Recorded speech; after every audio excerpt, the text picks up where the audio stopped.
Chaque année, je suis là parce que... Ah oui, là, il est évident que la crise frappe durement le salon. Les gens ont moins d'argent. Et en ce qui me concerne, moi, je suis confronté à deux problèmes. La crise, évidemment, mais également la crise papier. Il n'est pas exact de dire que les jeunes ne lisent pas. Les jeunes ont simplement changé de support de lecture. Parce que font-ils sur leur ordinateur sinon lire? Bon, donc c'est à nous de nous adapter. C'est-à-dire que si l'édition papier ne veut pas disparaître et continuer, si l'édition veut continuer à faire son travail d'éditeur, il faut s'adapter. Il faut que nous soyons sur iPad. Ah oui, bien sûr, le papier a vécu. De plus en plus, nous allons lire sur écran. C'est déjà le cas des jeunes. L'ancien qui ne se met pas l'iPad, s'il ne lit pas sur écran, bon, il n'a qu'à attendre tranquillement sa mort, comme le papier, comme le livre papier. Donc, bien sûr, il y a encore quelques années, ça ne va pas disparaître brutalement. Et puis, ce qui est intéressant chez les auteurs antillais, c'est le souffle qu'ils amènent dans leur littérature, dans leur écrit, à ceux qui sont coupés des Antilles. Nous amenons quand même une authenticité antillaise. Nous venons directement des Antilles, même si cette authenticité n'est pas celle qu'ils ont connue il y a 20-30 ans. Mais nous apportons quand même le souffle du pays, même si ce pays a considérablement changé. Un jeune respire au souffle de son moment, de son siècle. Son moment et son siècle, c'est quoi? C'est Internet. Donc il est toujours fourré sur Internet, ce qui est un grave problème pour les parents, d'ailleurs, parce que nous savons très bien que sur Internet, on trouve n'importe quoi. Il n'y a aucune censure. Or, pour savoir ce qui est bon, ce qui n'est pas bon, il faut avoir un certain recul, voir une certaine culture pour dire ça c'est pas bon, ça c'est bon. On ne peut pas demander ça à un jeune. Un jeune de 10 ans, 12 ans, 13 ans, 14 ans sur le net. Le net pour lui est fait par les adultes, donc c'est forcément bon. Donc il prend n'importe quoi sur le net et puis bon, ça va des affirmations péremptoires erronées au pornographique. Donc on trouve de tout. Internet, c'est une véritable poubelle où tout se côtoie.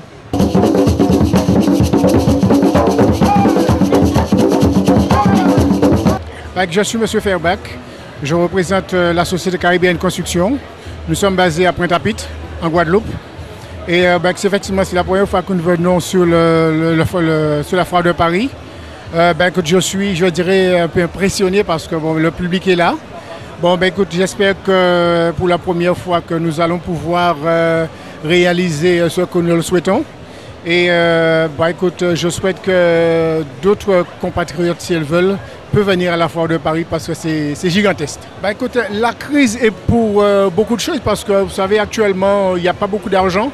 Les gens ont bien l'intention ou envie de construire, mais malheureusement, écoutez, la crise est là, les moyens ne sont pas présents, mais quand même, ils font l'effort pour réaliser quelque chose quand même. Alors, je suis très satisfait, très satisfait. C'est vrai que nous sommes aujourd'hui la 6e ou le 7e jour, mais c'est vrai qu'on a eu beaucoup de visiteurs dans notre stand et beaucoup de visiteurs aussi sur la foire même. Eh bien, je vous remercie. Quelles sont vos impressions? Pourquoi vous êtes là? Et dites-moi, par rapport à la crise, est-ce que ça a bien marché? Bonjour, donc on est Mickey Black Pearl. Nous sommes à la base producteurs de perles en Polynésie française sur l'île de Ahé. On produit l'intégralité de nos perles et après on les transforme. Donc je me charge de tout ce qui est montage de bijoux, tri des perles, appairage. On fait particulièrement du fil de soie. On travaille les métaux comme l'or, l'argent et on fait des créations privées. On est présent sur la foire de Paris depuis 2008. On fait aussi le salon de l'agriculture. Pour nous, ça nous permet d'avoir des plateformes de vente sur l'Europe. La France dans un premier temps et ensuite le Luxembourg. Chaque année, on voit le public de la foire de Paris aimer davantage les perles. Donc pour nous, c'est une double récompense puisque ce sont d'abord nos perles et ensuite ce sont nos créations. Donc on est ravis. Cette année, on avait beaucoup d'espoir. Bon, je pense que les élections jouent aussi. On a un taux de fréquentation qui est toujours aussi élevé. Et par contre, on a des achats beaucoup plus réfléchis. La crise, non, parce qu'on a fait le salon de l'agriculture en 2012 et on a eu une très bonne session. Juste après l'agriculture, on a fait la foire de Lyon. Là aussi, on a très bien marché. La foire de Paris, c'est vraiment particulier. D'habitude, c'est notre plus grosse foire. Là, on voit quand même un manque de 50%. Le bilan, je pense qu'il va être mitigé, à moins qu'il y ait vraiment un regain sur les ventes et les achats. On pourra peut-être espérer faire la même chose que l'année dernière, mais on garde plus espoir de faire mieux que l'année dernière. Venez nous voir, on est producteur de perles, on transforme, on a un très bon service après-vente, on connaît notre produit, on connaît notre métier. Vous pouvez nous faire confiance. Alors, nous continuons notre petit tour à la foire de Paris. Ce coup-ci, nous sommes à la Chambre de commerce et d'industrie de région des îles de Guadeloupe, représentée par Edith Evrilus Amo, qui est la vice-présidente de la Chambre de commerce et de l'industrie de la Guadeloupe. Alors, Madame Amo, bonjour. Bonjour. Alors, voilà, nous avons visité un peu plusieurs chambres des métiers de l'industrie et nous sommes à l'industrie aujourd'hui. Comment ça se passe pour vous sous cette foire de Paris? Eh bien, déjà, pour nous, l'institution Chambre, ça se passe très bien puisque nos ressortissants, nos exposants qui sont ici présents avec nous sont très satisfaits. Donc, ça prouve que la Chambre fait un accompagnement quand même de taille et que nous savons faire les choses. Donc, ils sont très contents. Nous avons des exposants nouveaux et cela se passe très bien pour eux jusqu'à maintenant. Alors, Chambre des métiers, Chambre de l'industrie, on peut faire l'amalgame. Qu'est-ce qui différencie? Alors, nous avons ici le CTIG, nous avons la Chambre des métiers et nous avons la Chambre de commerce et d'industrie. Alors là, je vais prêcher pour ma paroisse, puisque moi, je suis Chambre de commerce et d'industrie. Donc, nous avons orienté autrement cette année-ci le choix de nos exposants. Nous avons voulu faire une petite sélection et en plus, nous avons aussi voulu venir avec plus de produits à commercialiser. C'est pour cette raison, pour la première fois, nous avons le joli espace Rome qui s'est incrusté dans la foire de Paris cette année. Et nous avons aussi des produits tels que le groseille. Ce sont des produits quand même qui ont un très beau packaging. Et nous sommes là non seulement pour le particulier, mais nous essayons de toucher aussi une autre clientèle, c'est-à-dire la clientèle des grossistes qui sont sur Paris, qui sont sur la France, pour que ces produits-là puissent être véhiculés, puisque nous, à la Chambre, nous avons sorti un slogan « Je vis en Guadeloupe, je fabrique en Guadeloupe ». C'était important d'être là, sur cette foire de Paris, pour avoir une visibilité sur les différentes chambres, on va dire. C'est-à-dire, nous sommes là depuis quand même 15 ans, hein, mais c'est vrai que cette année, nous sommes co-organisateurs, puisque nous avons travaillé avec la Chambre des métiers et nous avons travaillé avec le CTIG et la Chambre des métiers. Et c'est pour cette raison que ça a donné le résultat, puisque comme vous savez, nous avons eu le prix Standor. Mais dès le premier jour de l'ouverture de la foire, dès l'inauguration, nous avons eu le coup de cœur de la société Foire de Paris. Ensuite, a suivi le concours des stands. Il y avait la Martinique, Tahiti, la Guadeloupe et la Réunion. Donc, c'était un peu difficile, comme nous ont expliqué les membres du jury. Mais l'espace Romier a fait basculer la tendance. Donc, ils nous ont dit que ça aurait été Tahiti, mais avec l'espace Romier, donc nous avons contribué à ce que la Guadeloupe ait le prix, le stand d'or. Alors, vous m'avez dit que vous êtes venu avec différents produits. Vous êtes venu avec la boisdaine également? Nous sommes venus avec déjà tous les rhums de la Guadeloupe, mais aussi de Marie-Galante, puisque je suis Marie-Galantaise. Nous avons les sirops, nous avons les punches, nous avons l'huile essentielle de boisdaine. Nous sommes venus pour la première fois avec un ressortissant des Saintes. Donc ça prouve bien, je vous disais en préambule, comment la Chambre de commerce rejaillit un peu sur toute la Guadeloupe. Nous avons des Marie-Galantais aussi qui sont dans la foire. Et nous avons un produit nouveau qui est le sirop de groseille, la méthode champenoise de groseille, des produits nouveaux que les visiteurs découvrent. Donc la Guadeloupe est diversifiée, la Guadeloupe qui est bien représentée à la foire de Paris. On est à quelques jours, enfin 3 jours de la fin. Est-ce qu'il fallait faire un bilan? Qu'est-ce que vous diriez à ce jour? C'est sûr, bon, aujourd'hui c'est un gros jour, c'est le dimanche. J'ai fait un peu le tour de nos ressortissants, tous ils ont le sourire. Parce que ça se voit, hein, dès que ça ne va pas, bon, ils sont crispés. Dès qu'ils ont le sourire, même s'ils ne nous disent pas combien ils ont fait, mais on sait déjà, on connaît notre peuple. Donc, d'une manière générale, comme j'ai dit tout à l'heure, c'est un bon cru. cela se passe très bien. Nous, Chambre de commerce, nous avons su faire un choix quand même qui plaît aux clients. Et la présidente de la Chambre, Mme Colette Coury, elle qui veut toujours promotionner notre fabrication locale, le rhum, nous n'avons pas que le rhum, puisque nous avons aussi le sucre, nous avons le café.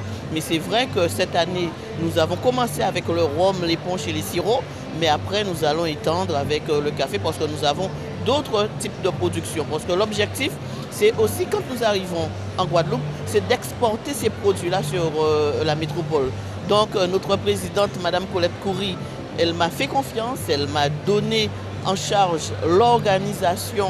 Nous avons fait une petite commission à la Chambre dont elle m'a donné la responsabilité et je pense qu'elle sera très contente du travail de sa vice-présidente. En tout cas, Mme Amo, nous vous remercions pour toutes ces précisions et renseignements concernant la Chambre de commerce de l'industrie de région et des îles de Guadeloupe. Il ne faut pas oublier les îles. Hein? Ah oui, parce que nous sommes une chambre. Vous savez, quand vous avez une présidente active, dynamique, nous, on n'a pas le droit de rester là comme ça.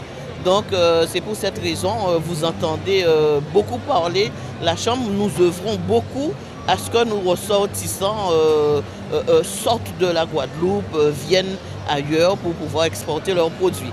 Donc, la Chambre de commerce est là. L'an prochain, nous avons promis de faire mieux. Là, nous avons cette année officiellement 13 ressortissants sur la foire, mais officieusement, nous en avons 15. Donc, les années antérieures, on n'allait pas au-delà de 8, mais là, nous avons 13 officiellement et officieusement, nous avons 15 ressortissants.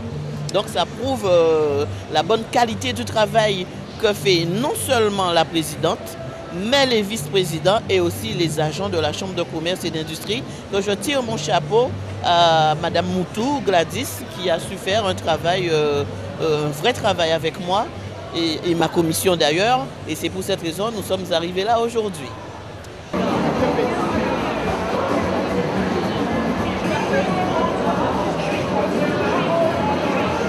Nous continuons notre petit tour à la foire de Paris. Et là, nous sommes chez les Rhum Madras avec Raymond Serichard, qui est le représentant de on va dire cette boisson, Madras. Richard, bonjour. Bonjour. Tous les rhums des Antilles, Clément, Saint-James, tous les rhums des Antilles. Vu que nous sommes sur la chambre de CCI à ce moment, on doit représenter uniquement la Guadeloupe. Mais quand nous faisons d'autres foires, on représente la Martinique et la Guadeloupe. Alors, est-ce que cette boisson est toujours très demandée? C'est très demandé, surtout par les Français, hein, je vous dis, par les Européens. Parce que nous, Antillais, on le connaît déjà, mais les Européens, ils le découvrent et ils aiment beaucoup. Alors, pour les faire déguster avant d'acheter? Tout à fait, on fait déguster avant d'acheter et ils achètent. Ils n'hésitent pas. Alors, lequel qui parle le plus, on va dire? Je dirais que c'est le rhum d'Amazo, Père là-bas, ça va très bien. Et j'ai le Darboussier aussi en vieux, qui marche aussi bien. Le vieux rhum Madras, ça marche bien aussi. Alors, vous qui êtes le représentant de Madras, est-ce que vous sentez que cette boisson a des difficultés à se remettre ou encore c'est la continuité, tout se passe bien? Ça se passe très bien pour le moment. Jusqu'à maintenant, ça passe très bien. Toutes les fois que nous avons fait, ça marche très bien. Voilà, merci Raymond. Tout de suite, on va dire le rhum à boire avec modération. Avec modération.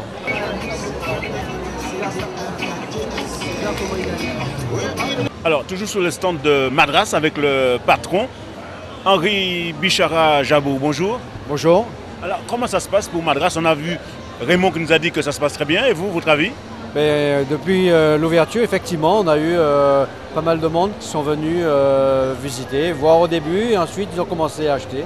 Madras, c'est une société qui existe depuis 1933. C'était créé par notre père, Jean Bichara-Jabour, et que nous avons pris la succession par la suite.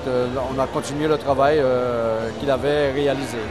Oui, alors on est numéro 1 aux Antilles des punchs et des sirops de sucre de canne, donc leader sur le marché. Mais aussi on s'est diversifié beaucoup sur les rhums vieux également, avec une gamme très intéressante, avec la marque Darboussier que nous avons pu